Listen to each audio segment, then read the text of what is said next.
नमस्कार, मैं हूं मोहम्मद गजाली और इस वक्त आप ये स्पेशल ब्रॉडकास्ट देख रहे हैं लेबनान की राजधानी बेरूत से। मेरे पीछे मेडिटेरेनियन महासागर और मेरे ऊपर जो आसमान है, इसमें जो तनाव है उसे सिर्फ महसूस किया जा सकता है।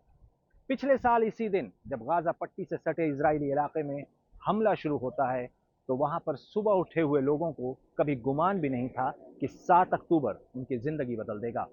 और उसके बाद से इजरायली फौज का हमला या बदला, और उस बदले में अब सारे एरिए को, इस पूरे इलाके को अपनी चपेट में ले लिया है। अब बड़ा सवाल ये है कि क्या ये जंग ऐसे ही जारी रहेगी, या जो वैश्विक स्तर पर लीडर्स हैं या जो देश हैं, पश्चिमी देश हैं, क्या वो इस युद्ध को रुकवा पाएंगे?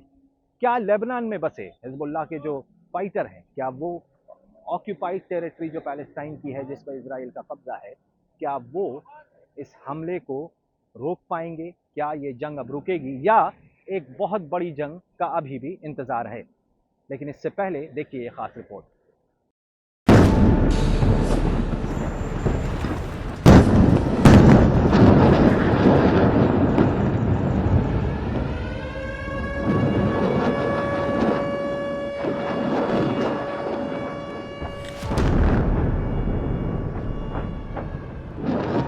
बम की आवाज,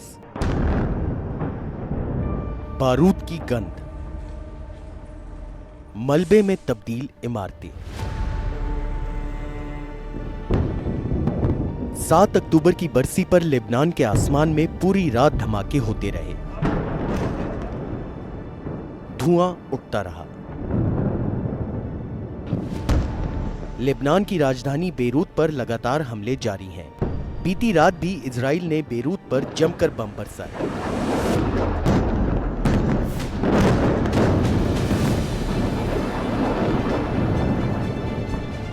ये हमले हिजबुल्लाह के ठिकानों पर किए गए। 23 सितंबर को जो हमले शुरू हुए, उसमें रविवार की बमबारी सबसे खतरनाक मानी जा रही है।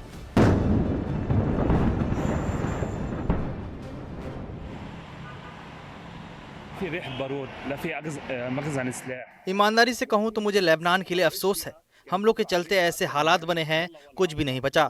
हमारा पूरा जीवन बदल गया है। हम सब एक साथ सड़कों पर विस्थापित हो गए हैं। लोग भूख से मर रहे हैं।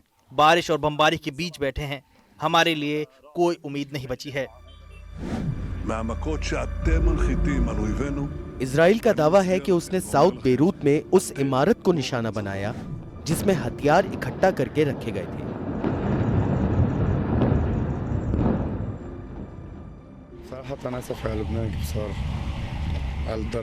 यहाँ बारूद की कोई गंध नहीं है और ना ही कोई हथियार डिपो है। यदि कोई हथियार डिपो या ऐसा कुछ होता तो गंध इससे कहीं अधिक तेज होती और ये जलती और तेज होती जाती। ये पूरी चीज विस्थापित लोगों के लिए है। बच्चे मर रहे हैं, महिलाओं की जान जा रही है। लोगों के साथ अन्याय हुआ है।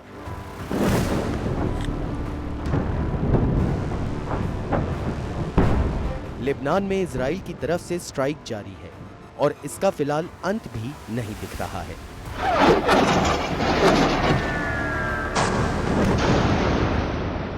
इससे पहले लेबनान के कमातिये शहर में हुए हमले में 6 लोग मारे गए थे। लेबनान सरकार का कहना है कि इनमें 3 बच्चे भी शामिल हैं।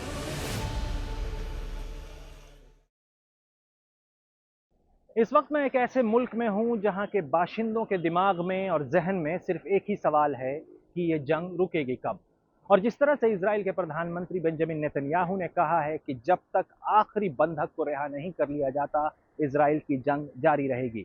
और जिस तरह से इजराइल अलग अलग मोर्चे जंग के खोल रहा है, यमन में हूथियों के साथ, इराक में वहाँ की मिलिशिया के साथ, सीरिया में वहाँ के मिलिशिया के साथ, हिजबुल्लाह के साथ लेबनान में, और इसी तरह अब ईरान भी इस जंग में कूद चुका है। ऐसे में यही लग रहा है कि क्या इजराइल इतने बड़े जंग को कब तक जारी रखेगा, और क्या लेबनान के लोगों के जहन में जो सवाल है, क्या उसका भी जवाब उनको जल्द मिलेगा या नहीं।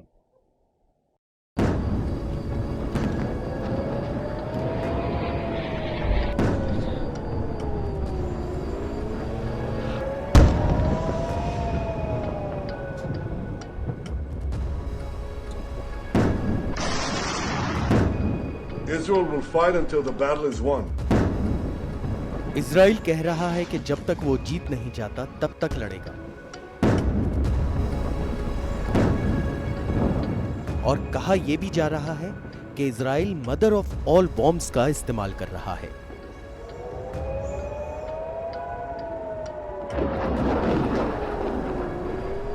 आगे बढ़ने से पहले आपको बताते हैं कि MOAB यानी मदर ऑफ ऑल बॉम्ब्स है क्या।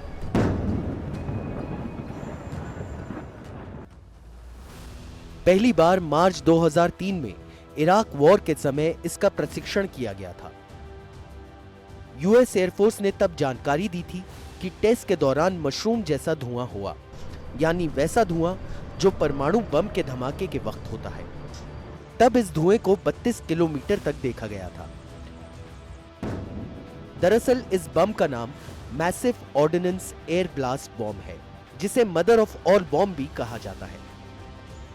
इसका वजन 9,797 किलोग्राम है और ये एक GPS गाइडेड बम है। इस बम की कीमत है $16 मिलियन। ये 20 फीट लंबा है और 200 फीट तक धरती के अंदर जा सकता है। इतना ही नहीं, ये बम 7 फीट कंक्रीट को भी चीर सकता है। पहली बार युद्ध क्षेत्र में इसका इस्तेमाल जो है वो 2017 में अफगानिस्तान के नांगरहार प्रांत के आचिन में आईसिस के सुरंगों पर किया गया। इसमें 36 आतंकी मारे गए। हालांकि इसे काफी एक महंगा बम बताया गया है।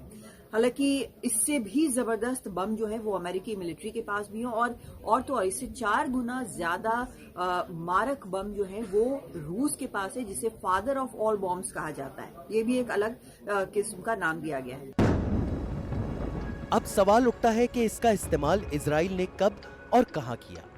दरअसल हिजबुल्लाह चीफ नसरुल्लाह के मारे जाने पर ऐसी खबर आई कि बिना मदर ऑफ ऑल बॉम्ब के नसरुल्लाह नहीं मारा जा सकता, क्योंकि वो बंकर के अंदर जमीन से काफी गहराई में था। तो सच्चाई क्या है? इजराइल के पास बंकर बस्टर बॉम्ब है। इनके 2 प्रकार हैं। GBU-28 जो लंबे वक्त से इजराइल जो है इसका इस्तेमाल कर रहा है, और उसका एक अपग्रेडेड वर्जन है GBU-72। अब ये जो बम है वो करीब 2 से 4,000 पाउंड, जो मतलब 1800 किलोग्राम या उससे कुछ ज्यादा के होते हैं। लेजर गाइडेड होते हैं और बंकर बस्टिंग बॉम्ब उनको इसलिए कहा जाता है क्योंकि अब जो नया वर्जन है GBU-72 जो आया है वो पत्थर हो, कंक्रीट हो, उसके नीचे तक ये पहुंच जाता है। 30 मीटर तक ये मिट्टी को भेज सकता है। 6 मीटर कंक्रीट, रीइंफोर्स्ड कंक्रीट की सतह को भेज सकता है। मिलिट्री बंकर पे भी ये सफल इस्तेमाल किया जा सकता है।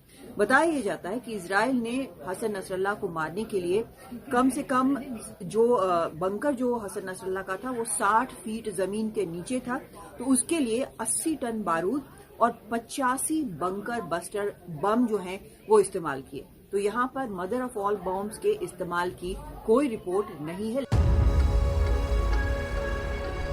यानी इजराइल ने मदर ऑफ ऑल बॉम्ब्स का इस्तेमाल तो नहीं किया, लेकिन युद्ध जिस तरह से लड़ा जा रहा है और इजराइल ने जिस तरह से मोर्चा खोल रखा है, वैसे में सवाल और आशंकाएं तो खत्म नहीं ही होंगी।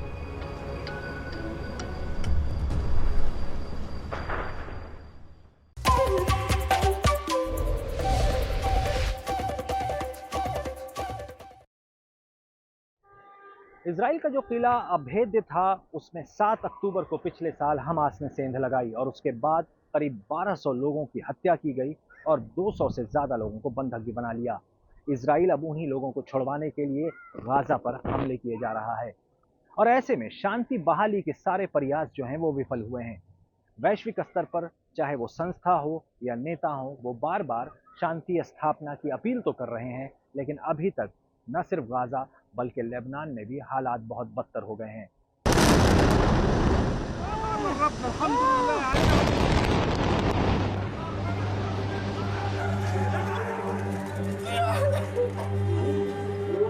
इस तस्वीर को देखिए और फिर सोचिए कि युद्ध के विरुद्ध इस दुनिया में जितनी भी संस्थाएं काम कर रही हैं, वो किस काम की हैं, और युद्ध के बाद जो दुनिया रह जाएगी वो भी किस काम की होगी। इन तस्वीरों को देखिए और सवाल कीजिए, क्या बमबारी रुकेगी? लोगों की परेशानी खत्म हो पाएगी? विस्थापितों का क्या होगा? बंधक संकट खत्म होगा? हमले ना हो इसकी गारंटी कौन देगा? पश्चिम एशिया में शांति बहाल होगी? जंग रुकेगी या और बढ़ेगी?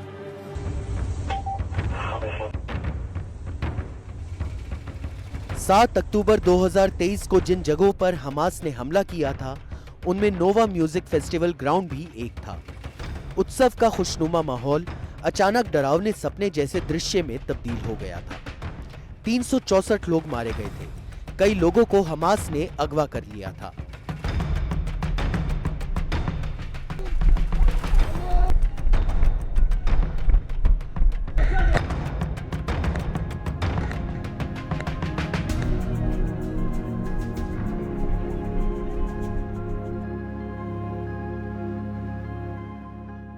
एक साल बाद इजराइल अपने उन नागरिकों को एक खास कार्यक्रम के जरिए याद कर रहा है। लोगों के चेहरे पर डर है, पीड़ा है, भय है, भविष्य को लेकर आशंकाएं हैं।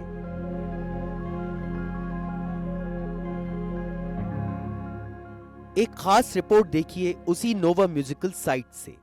Exactly 1 year ago, here happened the most cruel terror attack in the history of Israel, and the most tragic moment, second only to the Holocaust. About 1,200 Israelis were killed, slaughtered by the monsters, the killers, the terrorists of Hamas. Just in this site, here behind me, was a Nova Music Festival at Reim, and here 383 people were murdered, slaughtered by Hamas. Many more were kidnapped, injured during this attack. The terrorists came with one purpose: to kill as much as possible. And 1 year after, exactly at the same place, at the same time, at 6:29 in the morning, happened the ceremony commemorating the memory of the victims. हमले को 1 साल हो गया।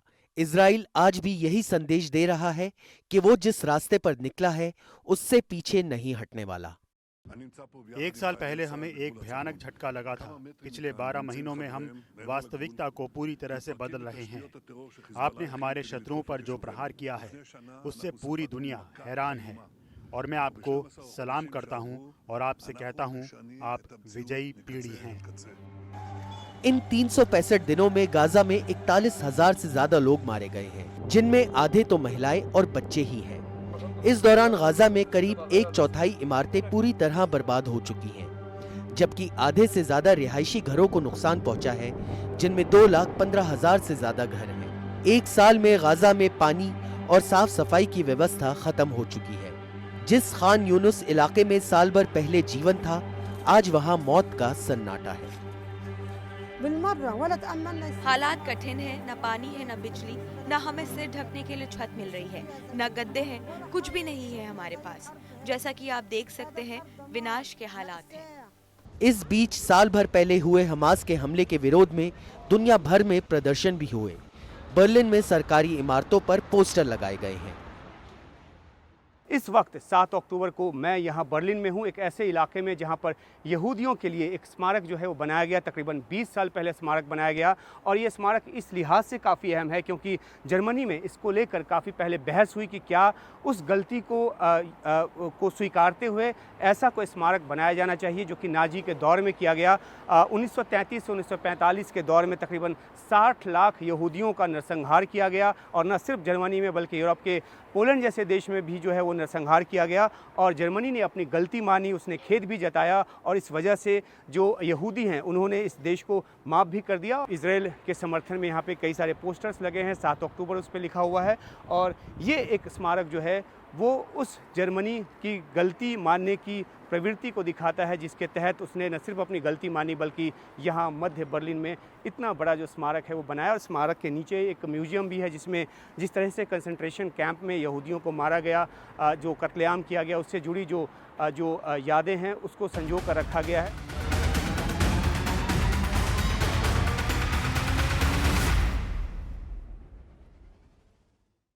आप देख रहे थे Lebanon से खास बुलेटिन। बाकी खबरों के लिए देखते रहिए NDTV।